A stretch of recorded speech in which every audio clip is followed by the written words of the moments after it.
Good afternoon everyone. ভিডিঅ'টো click কৰাৰ কাৰণে ধন্যবাদ জনাইছোঁ। আজি এইটো ভিডিঅ'ত অলপ ফিটনেছৰ ওপৰত কিছুমান কথা শ্বেয়াৰ কৰিম।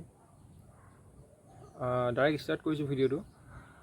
এতিয়া বহুতে কৈ থাকে যে শকত হ'লে মানুহ হেল্ডি নহয়, বা যদি বেছি অভাৰ ক্ষীণ হয় তেনেহ'লে মানুহ হেল্ডি নহয়। আৰু এটা কোৱা হয় যে আপোনালোকৰ যদি পেটটো বাঢ়ি আছে বা আপোনালোকৰ যদি চৰ্বি বেছি আছে, গাত ফেটছ বেছি আছে, তেনেহ'লে আপোনালোকক হেল্ডি নহয় বুলি কোৱা হয়। কিন্তু আপোনালোকৰ যদি চৰ্বি থাকিও একো যদি আপোনালোকৰ বেমাৰ আজাৰ নাই, বা একো ধৰণৰ আপোনালোকৰ যদি হেল্থৰ একো প্ৰব্লেম নাই, তেনেহ'লে আপোনালোকৰ চৰ্বি থকাটো সেইটো কোনো বেয়া কথা নহয়। ঠিক আছে, আপোনালোকে যিসকলৰ 30 বছৰ ওপৰত পাৰ হৈছে তেখেতলোকে প্ৰথমতে এটা কাম কৰা উচিত যে ওচৰৰ এখন গভৰ্ণমেণ্ট হস্পিটেলত গৈ পেলাই নিজৰ ফুল বডি চেকআপ এটা কৰি লোৱা উচিত। আৰু যদি আপোনালোকৰ চেকআপ কৰাৰ পিছতো একো ধৰণৰ বেমাৰ আজাৰ নাই, তেনেহ'লে মই নাভাবোঁ যে আপোনালোকৰ এই ফেট সৰহকৈ থকাটো বা চৰ্বি সৰহকৈ থকাটো কিবা এটা প্ৰব্লেম হ'ব বুলি। কিন্তু তাৰ মানে এইটো নহয় যে আপোনালোকে এলেহুৱা হ'ব বা আপোনালোকৰ ফিজিকেল যোনটো ষ্ট্ৰেংথ সেইটো আপোনালোকে নাথাকিব। আপোনালোকে শকত হ'ব পাৰে কিন্তু ষ্ট্ৰং হ'ব লাগিব।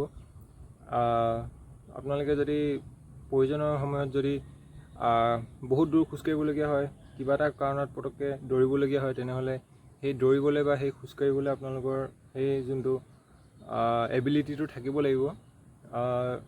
বহুত লোক আছে শকত হয়, বহুত চৰ্বি আছে, কিন্তু দৌৰিব পাৰে, খোজকাঢ়িব পাৰে বহুত দূৰ, আৰু যিকোনো ফিজিকেল এক্টিভিটিত খুবেই এক্সপাৰ্ট। গতিকে মোৰ কোৱা অৰ্থটো এইটো হৈছে যে শকত হ'লে প্ৰব্লেম নাই, শকত হৈ যদি দৌৰিব নোৱাৰে বা খোজকাঢ়িব নোৱাৰে তেন্তে প্ৰব্লেমটো তাতহে আছে।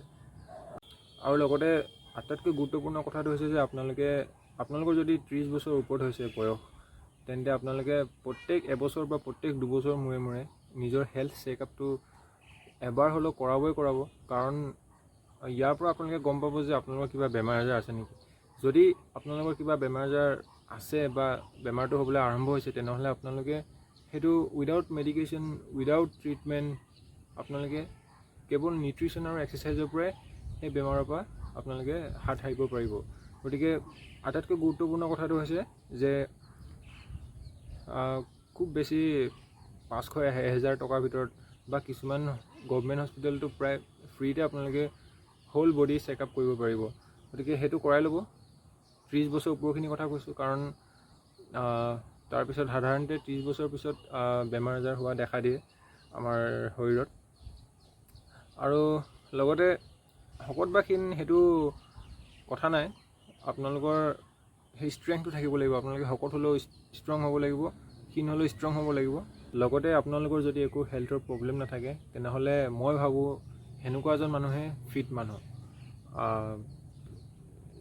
ফিটনেছৰ যোনটো জেনেৰেল ডেফিনেশ্যন মোৰ মতে এইটো হয়, এই যিখিনি কথা ক'লোঁ মই এইটো ভিডিঅ'ত। আপোনালোকে যদি ভিডিঅ'টো ভাল পালে তেনেহ'লে লাইক এটা কৰি দিব। আৰু আপোনালোকে যদি ফিটনেছ, নেচাৰ আৰু ৱাইল্ড লাইফ ভাল পায়, তেনেহ'লে এইটো চেনেল ছাবস্ক্ৰাইব কৰি দিব।